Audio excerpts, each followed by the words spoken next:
Hello everybody, I am back from vacation. You're probably wondering what I did, apart from getting sucked into a space-time vortex and ending up on the other side of the world. Okay, no, that vortex thing didn't actually happen. I spent 2 weeks performing the sacred art of touching grass, and doing something that has been on my mom's bucket list for some time. Visiting Prague, Vienna, and Budapest in that order. Looking back on the absolute chaos fest that was my previous vacation, I will admit I had some apprehension. Would I experience La Catastrophe Part 2? Would my flight home get cancelled somehow for the second year in a row? Would a blast of unbearable summer heat pop in out of nowhere and roast me from the inside? Short answer, no. None of those things happened, thank the vacation gods. However, there is one thing I was hoping to do that I unfortunately wasn't able to do. I was hoping to get some drawing done and put an art vlog sort of spin on this video, but I just didn't have time to do so. There was a lot of walking, a lot of sightseeing, and a lot of tasty food. However, I was able to take a whole bunch of photos to use as background reference whenever I need it. And I really need to work on drawing backgrounds. But if you're interested in a more detailed chronicle of where I've been for the last 3 or so weeks, then welcome aboard. If you're so inclined, then make sure to like and subscribe for more shenanigans and also some art-related videos from me. But enough rambling, strap your butts in, because here we go!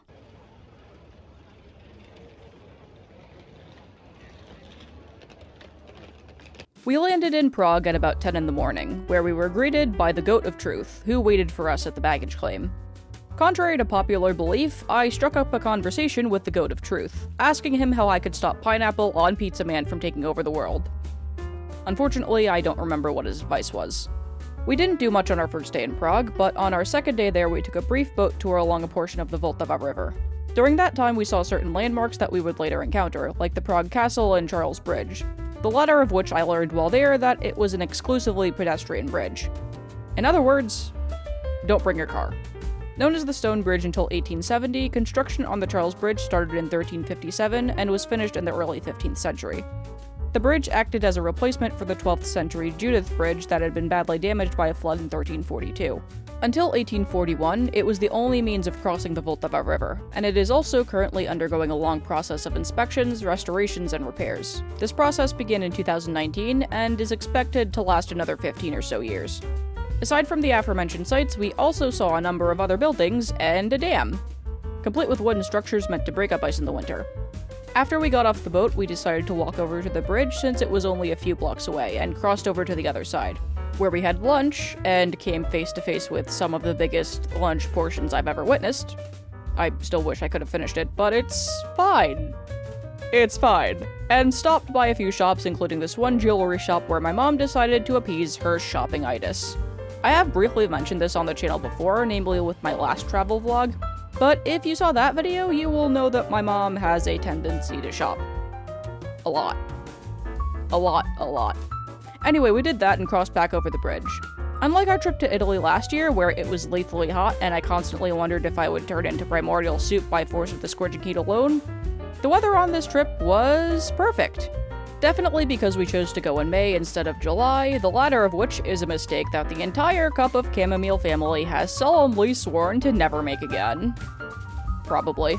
But besides that, after some walking, we reached the Old Town Square where we found the Church of Our Lady Before Teen, and also one of my personal highlights, the astronomical clock, a medieval astronomical clock first installed in 1410, which makes it the oldest clock still in operation and the third oldest astronomical clock in the world.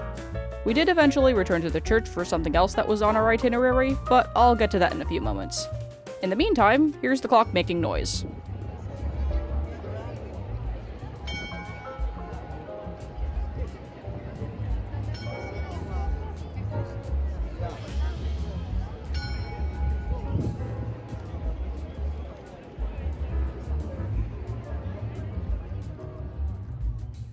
The next day, we took a cab ride to the Prague Castle, which also houses St. Vitus Cathedral, also known as the Metropolitan Cathedral of St. Vitus, Wenceslas, and Adalbert.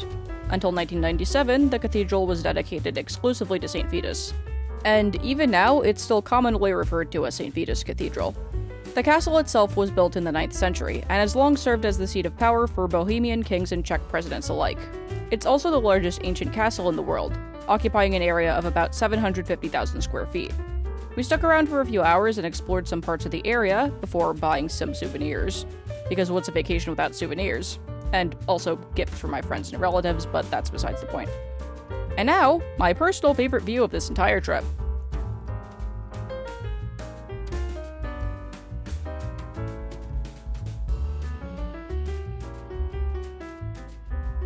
That night, we went back to the Church of Our Lady Before Teen for another highlight of the trip. An hour-long concert featuring several pieces of classical music, including those written by Mozart, Vivaldi, and a few others that I unfortunately can't name off the top of my head. Since it was getting late by the time the concert ended, we walked back to the hotel, which was only about 10 minutes from the church. Our last full day in Prague was spent further appeasing my mom's shopping obsession by walking 15 or so minutes to Wenceslas Square. Although, to be fair, there were a couple of things that I needed to. I was able to get close to the statue of St. Wenceslas on his horse, but not too close. But that was probably for the best because of how many people there were. We returned to the hotel a bit early because we needed to pack for our next destination.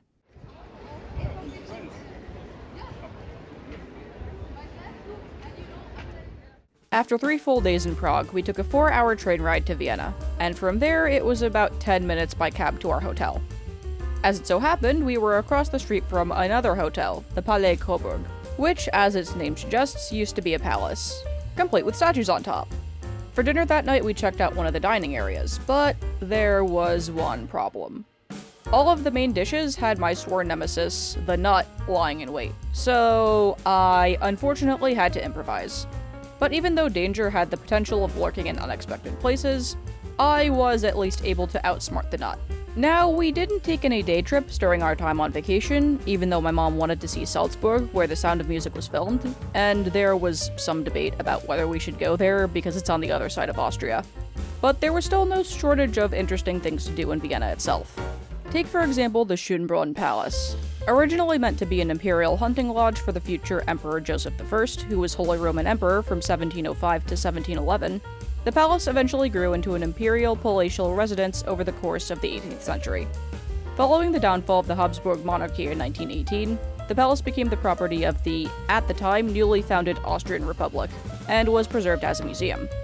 Since 1992, the palace and its gardens have been owned and administered by a limited liability company owned entirely by the Republic of Austria, which conducts preservation and restoration of palace properties without state subsidies. The palace now boasts more than 1,400 rooms and has been a major tourist attraction since the 50s. We walked through a number of rooms and I took, as I did on the rest of the trip, a pretty decent number of photos, stopped by the gift shop, and then went back to the hotel. There was still some time left in the day, so after asking the concierge what we should do for an hour, we stopped briefly by the Opera House. We didn't get to see any shows there, though. We also found a place with a ton of shops, and we did come back to visit that street, but there was also something that made Vienna stand out in comparison to the rest of the trip. The pool. Best hour of my life. Trust me, bro. The following day, we made our way over to the Hofburg, formal imperial palace of the Habsburg dynasty in Austria. Now home to, I think, 3 different museums along with a Spanish riding school. Originally built to give aristocratic youths the opportunity to take riding instruction, it's the only institution in the world where classic equestrian skills are still practiced in their original form. And in 2015, the Spanish riding school was classified as an intangible cultural heritage by UNESCO.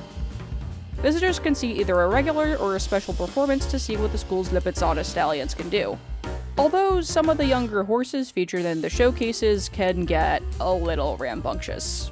At least, that's what the announcers say at the start of the performance. After obtaining tickets for the next day, we checked out the outside of the Hofburg, which, as I was writing the script, kept auto-correcting to Homburg instead. Thanks, autocorrect. Before moving on to the Belvedere, a historic building complex consisting of 2 Baroque palaces and several other buildings, including the palace stables and massive, oversized gardens, which is honestly to be expected when you're visiting palatial grounds. To be specific, we visited the Upper Belvedere, which houses a wide array of paintings, sculptures, and other artifacts spanning nearly 900 years. Among them is perhaps one of Gustav Klimt's most iconic works, The Kiss, which I was fortunate enough to get a good photo of. The Upper Belvedere is also one of the first public museums in the world, having been transformed into an exhibition venue for the imperial collections by the Empress Maria Theresa circa 1777, as a means of keeping with the ideals of enlightened absolutism. After our tour of the Upper Belvedere was complete, we decided to go closer to our hotel for dinner, and also got a bit of shopping out of the way. And we happened to walk past St. Stephen's Cathedral, one of Austria's most important Gothic buildings and also its tallest church. Even though I had a good time in Vienna, there was one drawback. I may have been able to outsmart the nut, but my wit could not save me from a new challenger. Indigestion. Now, how did I get here? Hold on to your seats, everyone, for I shall regale you with a tale that rivals a Shakespearean tragedy. It is an otherwise pleasant night in May, and I am unimaginably hungry.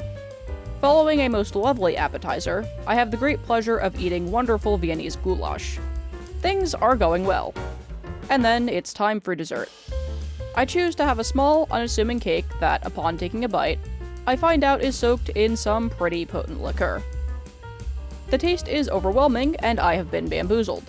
Cue the ancient ritual somersaults that my stomach does the entire way back to the hotel. And, yeah, I'm just gonna leave it there before this becomes TMI, but let's just say I got railroaded by stomach problems for the next 3 days. Negative 100 out of 10 would not try again, but it certainly beats allergies. Regardless, I knew I couldn't let it get in the way of the rest of my trip, because there was one more city to visit. The woman actually was waiting for our. They were doing the names. Oh, yeah. Dad, you're on film. Oh, hello. We are, what day is it? If it's Tuesday, Tuesday. we must be in Budapest. Right now, we are on the Pest side of things, on the Danube River, taking a romantic noontime cruise. And if Christine pans over that way, we will see the Buda side of things. So we are in Buda and Pest. We've had a lovely, lovely trip so far. Starting our adventure in Praha, also known as Prague, Czech Republic, where the food was great and the beer was even better. Beer. Then we went to, where did we go? Vienna. Ah, lovely. Where I had a lovely concoction of beer and lemonade. You should try it sometime if you have not had it yet. So here we are on the next to last stop in our journey in Budapest. We have a couple more days here, and then we return to Praha for one more night, upon which we will depart for our home in the United States. Hopefully, that flight will not be canceled. And now, back to Christine with a regular news brief. As with that one time I encountered lemon trees in Italy, there is a story that influenced the title of this part of the vlog, and one that very nearly ended in embarrassment. While making the transition from Vienna to Budapest, we almost missed our train. There wasn't much to identify our car number except for a piece of paper taped to the doors, something I noticed well before my parents did. And if I hadn't pointed it out to them, we absolutely would have missed the train. Fortunately, we did not miss the train, and from Vienna, it was a 2-hour ride to Budapest. We had good views of the countryside, but about half an hour in, we were bombarded by the highest concentration of wind turbines that I have ever seen. Like, is it a frickin' wind turbine convention over there, or is it just me? Anyway, we arrived in Budapest, where our hotel was located very conveniently near St. Stephen's Basilica. Unlike St. Stephen's Cathedral in Vienna, which I believe was dedicated to St. Stephen, traditionally venerated as the first martyr of the Christian Church, the basilica is named after Stephen I, the first king of Hungary who reigned from around 1000 until his death in 1038. We didn't really see the inside, sad times, and come to think of it, our stay in Budapest was more low-key compared to the rest of our vacation. Not a whole lot of walking around compared to Prague and Vienna, but I did learn that apparently there's a bit of a popularity competition between the three cities. I don't know. Can anyone confirm this? Help a nerd out. Please. But we were still able to see the sights during the 2 full days we were in Budapest. We took another boat tour along the Danube River, getting good views of both Buda, the hillier section of the city, and Pest, the flat side of the city. And now, more buildings to relax to.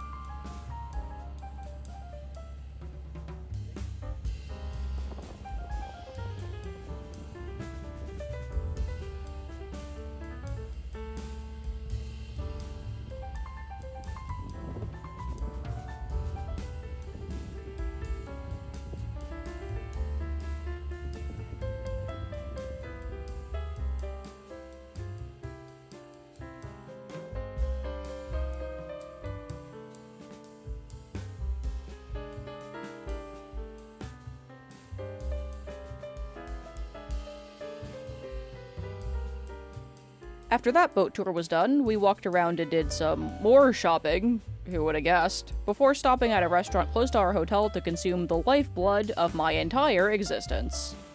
Spaghetti. I know what you're thinking.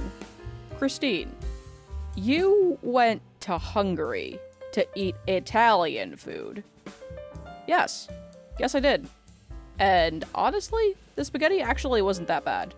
8 out of 10.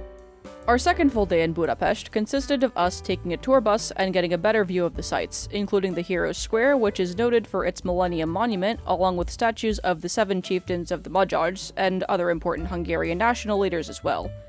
And we also encountered, New York? I'm sorry, I'll leave. Some of the other stops included Buda Castle, the historic castle and palace complex of the Hungarian kings in Budapest, and the Parliament building. Although we had a better view of the building itself while on the boat. And the chain bridge. Which brings me to the last major bit of sightseeing that we did. Aside from all the shopping, my mom was very much anticipating crossing the bridge and talked about it quite a bit. So we crossed it. The next day we took a 1-hour plane ride back to Prague, because I think a train ride back would have been a little more complicated. But before we did that, I managed to get one last thing out of the way. A taste of the goulash. It was a very enlightening experience. And very delicious. As for our return to Prague, we didn't really do anything important. Just some more shopping and having a relatively simple dinner at our hotel. We left for the airport the next morning, and after 8.5 hours of me watching 3 movies back to back, a feat that I almost never accomplish unless, hilariously, I'm on a plane with little else to do, we arrived at home to rush hour traffic. Fun! But at least we returned home safely. And that was everything I did on vacation. I'm glad I got out of the house because honestly, this was way overdue. And I'm also glad I was able to experience some glorious fun times during the trip. Wait a minute. I'm just having an epiphany. For all of my travels over those 2 weeks, I somehow didn't encounter the A sign like I did in places like Rome and Toronto. I'm free. I'm free! As always, that is going to do it for this video. If you like this video, and again, you want to see more art-related videos and shenanigans from me, make sure to like, share, and subscribe. I used to post every other Monday, but I wanted to try something new. So you'll be seeing uploads every other Friday for the foreseeable future. I post art-related videos usually, but sometimes I get into other kinds of stuff as well. I said something similar to that already. Anyway, ignore me. If you want to support me further, please check out my other social media accounts as well as my Ko-fi and my Etsy shop, which are all in the description. And lastly, if you made it this far, leave a sailboat emoji in the comment section below. And yeah, that's about everything. Thanks for watching.